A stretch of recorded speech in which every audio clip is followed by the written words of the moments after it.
So we went to Nepal for 2 weeks over spring break and then the week after. And we were working with Himalayan children's charities, which I'm wearing their shirt. And then we also, a big part of, at least for me, a big part, was we went to a school in the mountains. And we were there for a couple days and we were working with kids there. And we brought supplies and stuff. So, yeah, and we were doing stuff that wasn't service work, like we were listening to lectures and, not like that sounds bad, talks and stuff about Buddhism and Hinduism, and it was kind of like a cultural exchange. That was the main component of the trip. So we were learning about their culture. So we were first in Kathmandu when we were first there, and like the biggest part of Kathmandu, the best part of Kathmandu, I guess, is the stupa, and that is, I'll skip to the next one. That is this. So it's basically just any dome-shaped structure that is erected to be a Buddhist shrine. But this particular stupa that I just showed you was built during the 5th century, and it is said to have been created just after the passing of the Buddha. And it's the largest stupa in Nepal, and it's one of the largest stupas in the world, and it's also the holiest Tibetan Buddhist temple outside of Tibet. So it's a pretty big deal. And, oh yeah, I stole this photo from the web, but the other photos are mine or Matthew's. Oh yeah, so this is like a 5-minute walk away from our hotel, and it's right in the center of Kathmandu, and it's kind of hard to tell in this photo, but hi there, hello, hi Elise.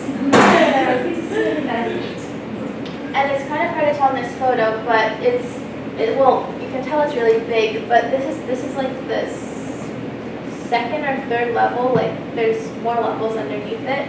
And then there's all these buildings all around it in a circle, and then there's like side roads going off, like there's little like alleyways and stuff. And everyone walks clockwise around the stupa because it's considered bad luck if you walk counterclockwise. So that can get really annoying though, because if you pass the shop that you wanted to go to, you have to walk like all the way around to get back to the shop. But like a couple of times we cheated, we just went really quickly the other way. But that was that.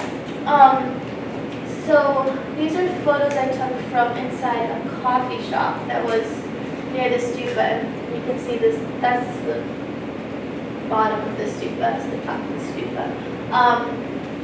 And going to this coffee shop, we went there almost every day that we were in Kathmandu, and it was my favorite part of the day because we were in separate groups in the trip because it was just like a lot of us kind of, and a lot of this like restaurants here are small, so it's just easier if you're in little groups.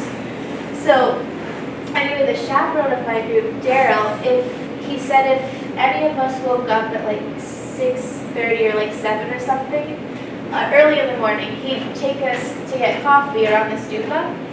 And we ended up just falling in love with this particular coffee shop. And I think I went there, like every single morning that we did it. And it was my favorite time because it was, I don't know, it's so beautiful there in the morning. And you like hear all the chanting and the prayers, and it was very beautiful. Was there just fewer tourists out at that time of day too? I mean, yeah, there was fewer people, but, well, this I took in the morning, there's still a lot of people, right. But it was just, there was less people, it was quiet. Well, not quieter, but I don't know. The stupa is not a building you go inside. Yeah, there's actually, I don't think there's anything outside, is there?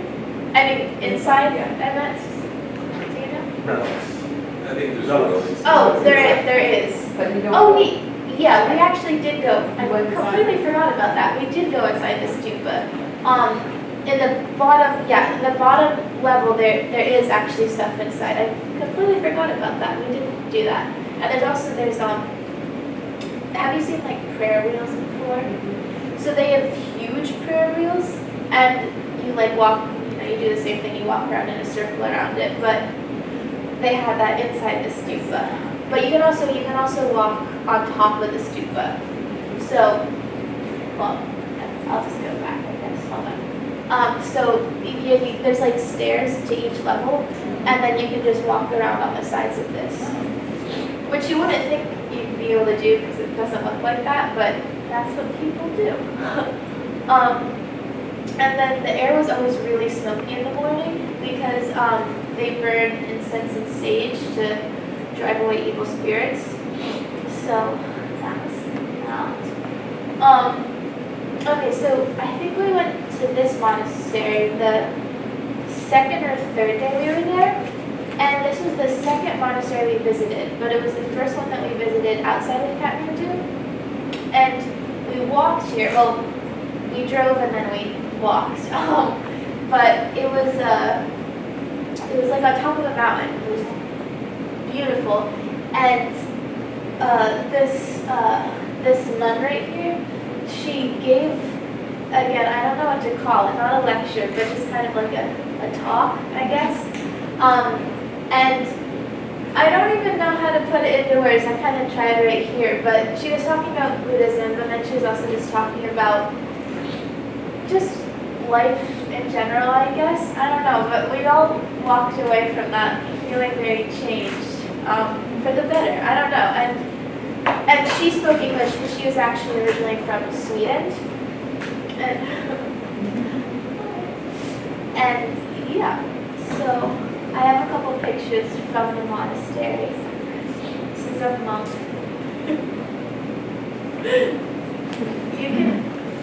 You can get another chair too if you want. Are you going to tell a story about that monk? Like, Is that on this monk? what? No, Okay. it's not. I don't know. Okay. Was there a story? But if you don't know it. I don't know it. This is another monk who, another girl on the trip, Hannah and I, we kind of chased him because we really wanted to get a photo of him. But he ended up being fine of us taking his photo, so that was good. This is one of the workers at the monastery. This is another woman who was working at the monastery. Okay, so then the second part of the trip, which I think is basically the rest of the slideshow, is we went to Saketi, Nepal. I think that's how you say it, Saketi? Yeah.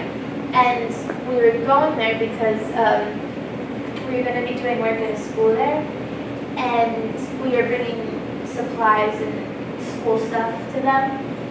So, oh yeah, and then this is just a fun fact that Daryl first told me, and then I looked it up. So for part of the trip, a very small part I think, but we were traveling on Karnali Highway, which is considered one of the most dangerous roads in the world. So maybe that explains some of our, I don't know. It was really fun though. It was fun. No, I loved it, but anyway. So these are photos I took outside of the window of the bus. And then this was one of our, yeah, we only took like two stops. And this was one of the street vendors that I think some people got food from. Another kid on the trip and I, we bought chips, but there was a moldy rock in the bag of chips, so we didn't end up eating anything really on the ride because everyone else was like offering us chips and cookies and stuff, and we were like, it's fine, I'll wait. So this is the view from the school. The school is kind of like that way. And it's all a terrace, I think it's called, and steps. So this is basically wherever you look from the school, this is basically the view that you would see. So this picture is the first day that we were at the school, and I got there like 1 or 2 hours before everyone else with a couple other kids because we went in the Jeep that was carrying supplies. And we hadn't met any of the kids yet, but we were taking photos and stuff. And this is the path that all the kids from, oh yeah, so all the kids from, that go to the school, they live in, I guess they don't have a school in the village where they live. So they walk along this path to the school every day.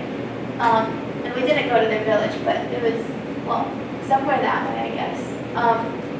And then this is from the last day of the trip when we were saying goodbye, which is very sad. Oh, this is us in the Jeep when we were going up. This is another picture of what it looks like in the schools. Oh, yeah, it's again over there. I don't have any pictures of the school, but this is one of the farmers. Oh yeah, so then there's a lot of farm workers working near the school, and so we had a man who was, I think, part of this organization. His name was Sankar, so he was with us and he was able to translate for the other kids and I. So we were able to talk to the farmers, so that was really, really fun. Oh yeah, so I think this is one of my favorite pictures that I took in Nepal, because it just, I think it's the picture that shows the most of the landscape. It's so pretty. So this is the first guy who came up to talk to us, and he was really nice, and he got all excited when we said we were from the United States and he wanted to know what we were doing there. And so this is the first man that we, well, yeah, I think that was probably the first person that we talked to in Nepal, like really talked to, that didn't also speak English. Because when we were in Kathmandu, mostly the people spoke Nepali and English, but no one really in Suketi spoke English. So how did you talk to them? well, Did you have a translator? yeah, we had other people with us who were Nepali, so that was that. Oh yeah, so I put some quotes, but these are just pictures of some of the kids. I'll kind of go through it fast. They're really cute.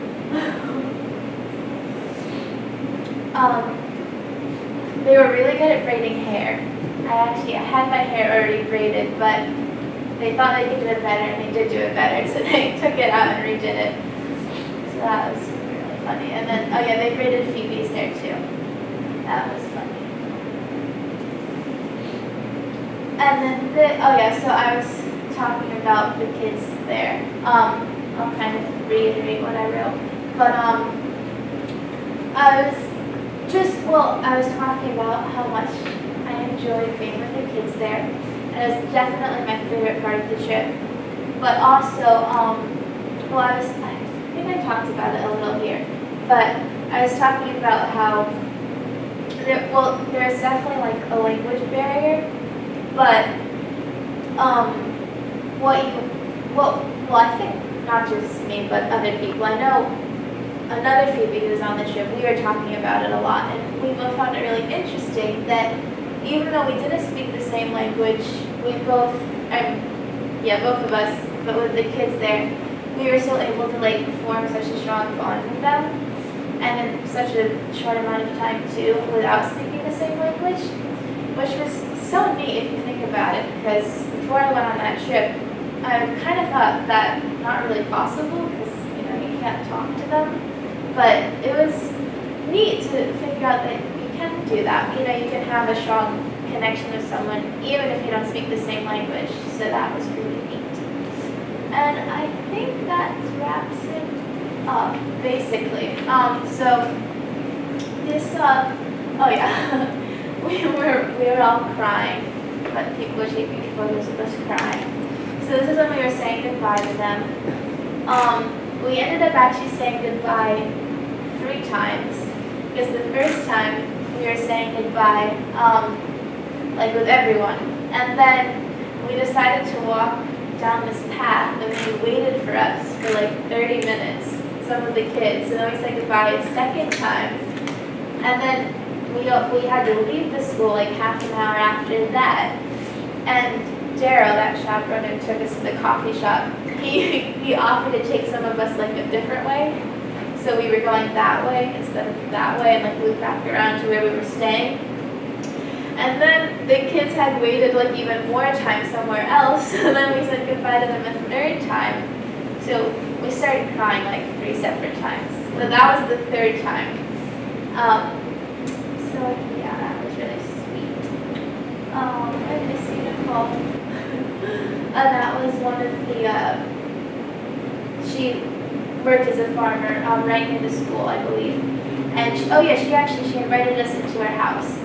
So that was really cool. And she, I think she said, I'm not sure this is the right person, but I think this woman said that her, she used to live near Everest, I think. It was something really crazy, and then she somehow ended up there. But anyway, she had a really cool story that I'm kind of forgetting right now. But that was really cool, and that's the